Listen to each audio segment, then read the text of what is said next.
Pero ya está en nuestros estudios el ministro de Economía, Nicolás Dujovne, y vamos a dialogar unos minutos con él.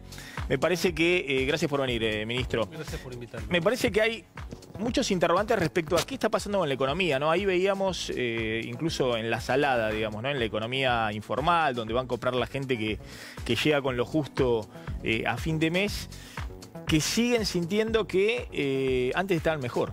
Que la economía no termina de recuperarse, que el bolsillo no les alcanza para poder hacer las compras mínimas.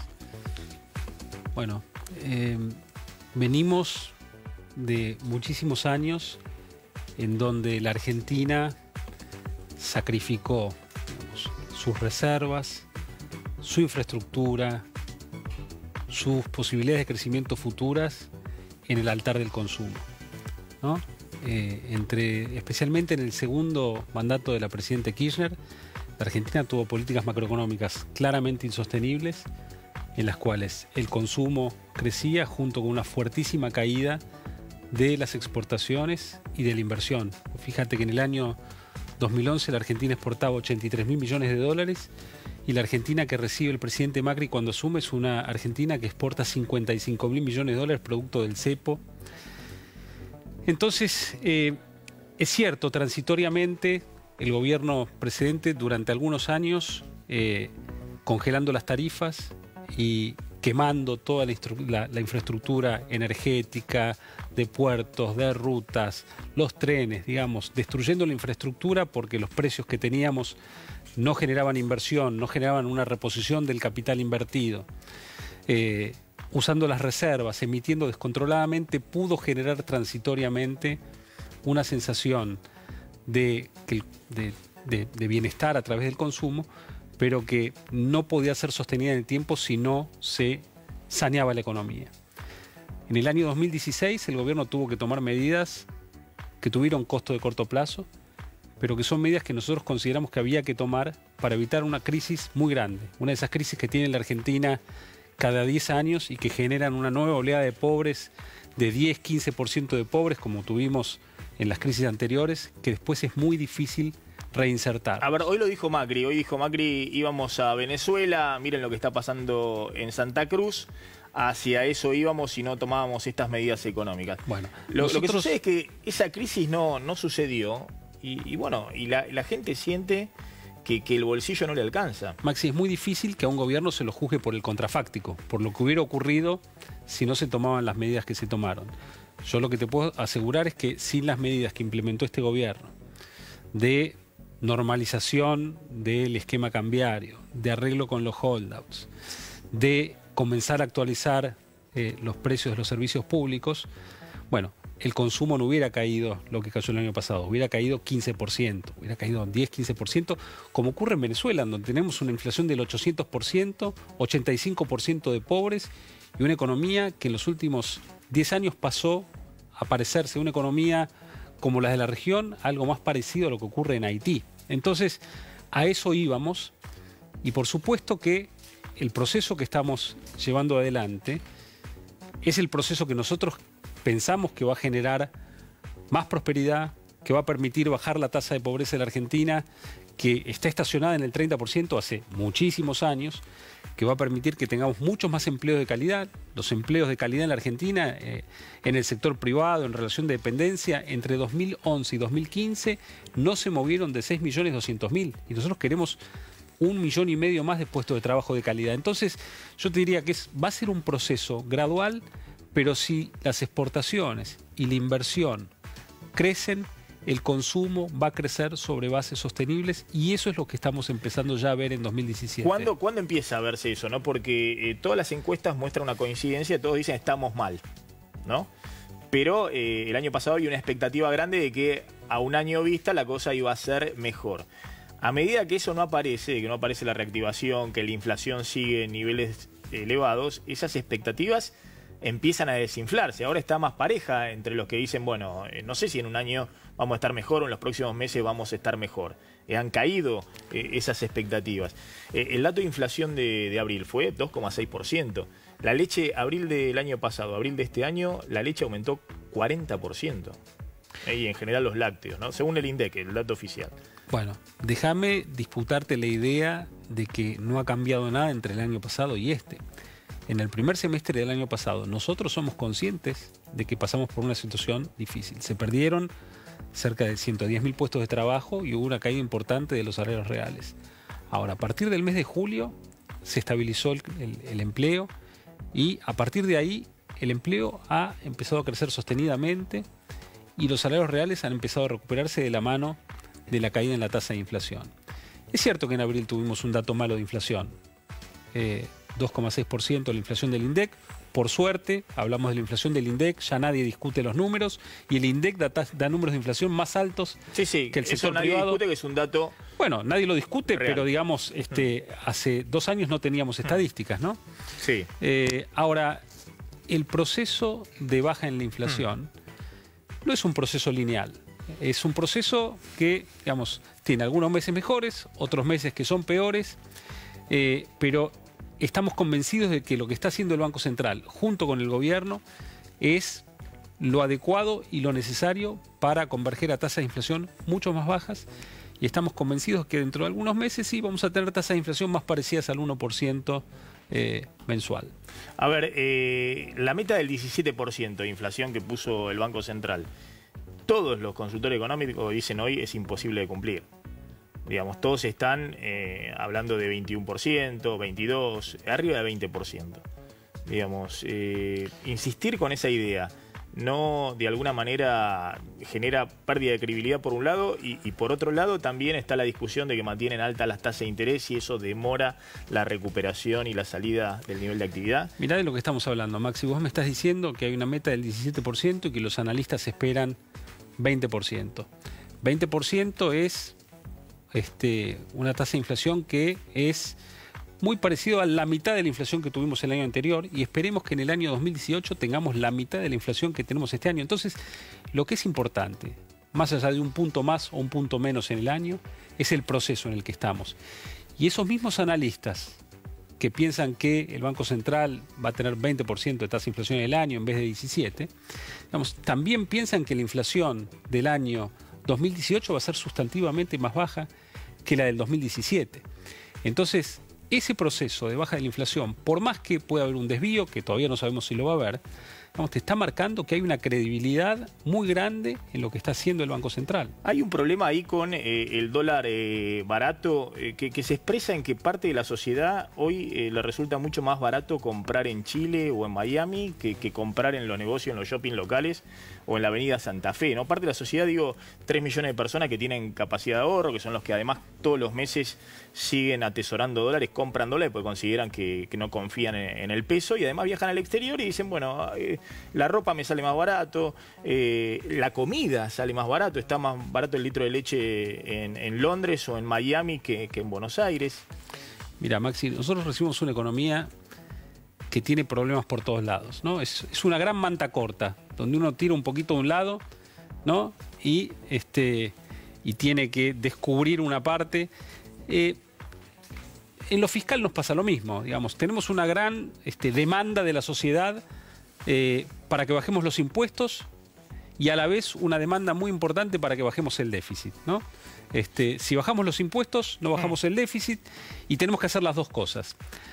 Con los precios. La Argentina tiene precios caros en los sectores que han estado muy, muy protegidos durante estos últimos años. No en todos los sectores. Entonces tenemos indumentaria cara, tenemos electrodomésticos caros, pero a la vez, si la Argentina se embarcase en un proceso de apertura muy rápida en esos sectores, tendríamos un problema de disrupción en el mercado laboral que, digamos, no estamos dispuestos a afrontar. Entonces, ahí también tenemos una sábana corta. Queremos tener precios internacionales en muchos sectores, pero a la vez tenemos que cuidar el empleo. Entonces, yo te diría que vamos avanzando de a poco con todos los temas, pero siempre con un norte muy definido.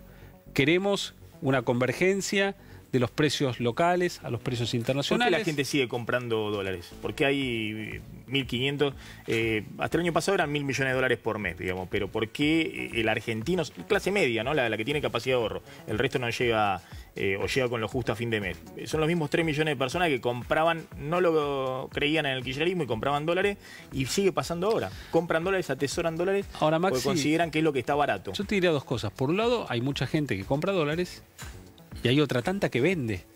Porque si no, no podríamos tener el tipo de cambio donde lo tenemos, ¿no? Entonces, son los que ingresan de afuera, bueno, pero esos ya sea porque toma prestado el Estado, o porque vienen a colocarse a tasa de interés en pesos. No, porque los dólares que el gobierno le vende al banco, los dólares del Tesoro los compra el Banco Central y luego los retira los pesos del mercado. Entonces, lo que estás viendo hoy en el tipo de cambio es el movimiento entre privados que venden y privados que compran. Entonces, hay unos que compran y hay otros que venden. Y los que están vendiendo dólares no están viendo el tipo de cambio atrasado, porque si no, no estarían vendiendo sus dólares para comprar pesos e invertir en la Argentina. Entonces, yo te diría que por un lado también hay un fenómeno donde está aumentando el ahorro en la Argentina. Por un lado, el haber salido de este esquema de licuación de los depósitos que tuvo la Argentina durante mucho tiempo, en el cual las tasas de interés eran inferiores a la inflación, hace que muchos argentinos hayan vuelto a ahorrar en moneda local, pero también tener un mercado libre de cambios posibilita que mucha gente también ahorre comprando divisas extranjeras, digamos, y que la sociedad aumente su ahorro no es negativo para el crecimiento de largo plazo. ¿Su ahorro en dólares?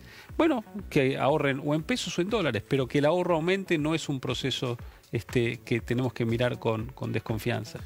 ¿Ustedes creen, usted dijo que este año la economía iba a crecer más del 3%, porque es un poco el pronóstico oficial, pero todos los consultores privados ya han empezado a ajustar por debajo del 3% el crecimiento. Dicen, no, ojo que el consumo por ahí crece entre 1 y 2, y la economía crece 2,5 como máximo. Es decir, el optimismo que había a fin del año pasado, para muchos empieza a diluirse. Maxi, cuando allá por febrero, en algún momento dije la recesión terminó, digamos, hubo una lluvia de críticas, me acusaban de ser apresurado con mi comentario. Hoy nadie discute que la economía ha salido de la recesión, y la discusión es cuándo se siente, cuándo no se siente. Nosotros, desde la posición en la que estamos, donde miramos las cuentas nacionales, los datos de recaudación todos los días, estamos viendo que el proceso que se inició ya en el cuarto trimestre se va acelerando. En el primer trimestre la economía ya ha crecido con respecto al cuarto a un ritmo mayor que en el cuarto respecto del tercero del año pasado, y que este segundo trimestre vamos a tener también un ritmo de crecimiento bastante interesante. Entonces yo estoy convencido de que es muy probable que la economía crezca por encima del 3%. Los números del segundo trimestre realmente van a ser muy buenos. A ver, nuestros columnistas están escuchando atentamente la entrevista a Nicolás Dujovne. Una pregunta a Mariano Barrio. ¿Qué tal, ministro? ¿Qué tal, Mariano? Hoy el presidente Mauricio Macri fue algo duro con los empresarios. Dijo que tengan coraje, les pidió coraje, y les pidió capacidad innovadora, y dijo que no cuiden su ranchito. ¿Están enojados en el gobierno con los empresarios? ¿Hay cierto malestar porque los empresarios no invierten en la medida de lo que se había esperado? No, yo diría que no. No hay enojo con los empresarios. Los empresarios tienen... Pero fue duro el presidente, ¿no? Bueno, sí, los empresarios en general también tienen mucha queja, muchísima queja. No hay día en el cual no vengan con un pedido de rebaja de impuestos o de subsidios. Vienen acostumbrados a una economía en la cual cazaban en el zoológico, una economía totalmente cerrada y protegida, donde tomaban préstamos que se licuaban, licuando los ahorros de las familias. Y estamos yendo a una economía más sana, más competitiva, donde los empresarios tienen que acostumbrarse a trabajar más, a competir más y a quejarse un poquito menos y a esperar un poco menos que su ganancia venga de las arcas del Estado. Beto Valdés, una pregunta para el ministro Dujovne. Sí, ministro, volviendo a lo que se había planteado, o lo que recién planteaba Maxi en relación a lo que significa esa tasa de interés que se mantuvo, que redobló la apuesta Federico Sturzenegger del Banco Central, el 2,6, que genera, digamos, ese inconveniente. Desde el punto de vista de las consecuencias en la economía real, ¿eso no les preocupa? Y esencialmente en las economías regionales donde también se siente retraso cambiario. Bueno, yo diría que en una economía en la cual el consumo pesa 75% dentro de la demanda, no hay nada más dañino para la reactivación que fallar en la política antiinflacionaria.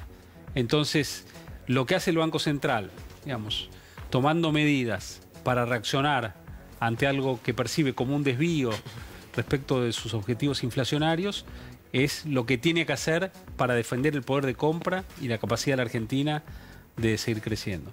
No hay un problema también de la inflación, ahora va a hacer una pregunta a Gisela Marciota, pero ¿no hay un problema de inflación de costo? Pues la inflación de abril, ¿cómo explican el 2,6% de abril?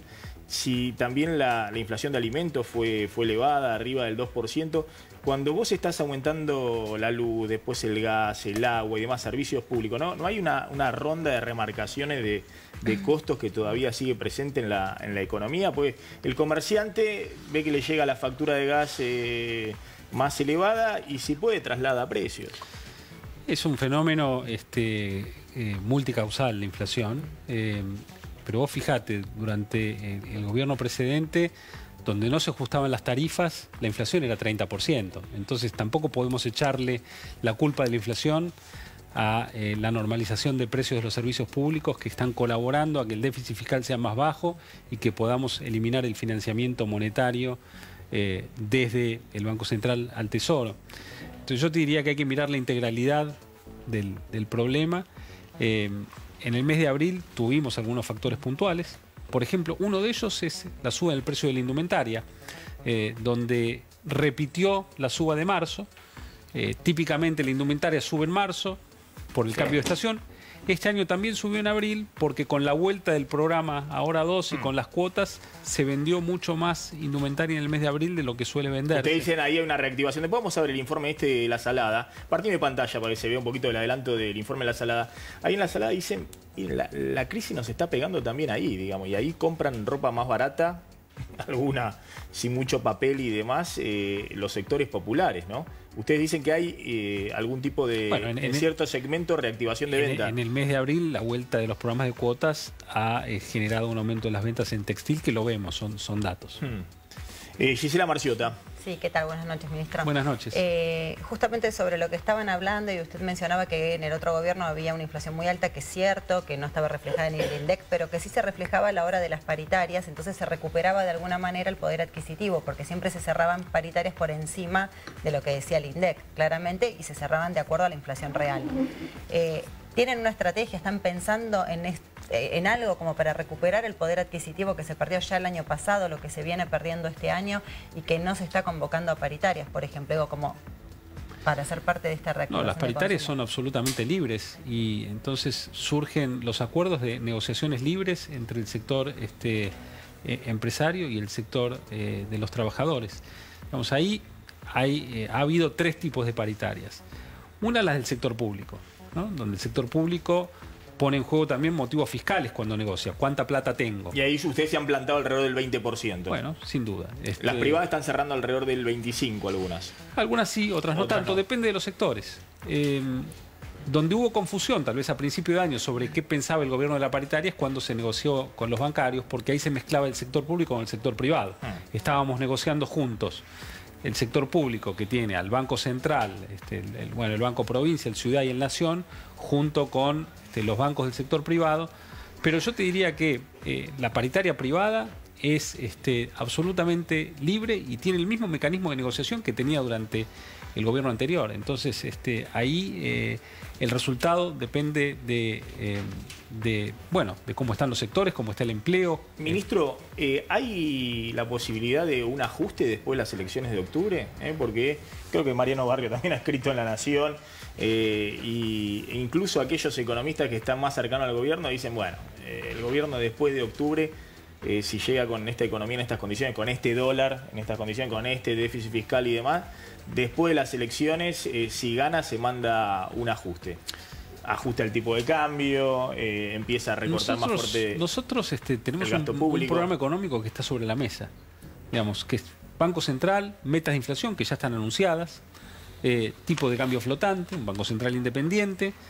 En lo fiscal hemos anunciado cuáles son las metas. 4,2% de déficit primario este año, 3,2% el año que viene, 2,2% en 2019. Ese es nuestro programa fiscal y no cambia después de las elecciones. Este es un gobierno que no apela a la lógica del año par, año impar, en donde en el año de las elecciones, digamos, de alguna manera rifa el futuro regalando las reservas o haciendo una mega emisión monetaria para luego ajustar después de las elecciones. El que ajustaba después de las elecciones era el gobierno anterior. Nosotros tenemos un programa que es igual todos los años. ¿No va a haber ajuste después de las elecciones? De ninguna manera.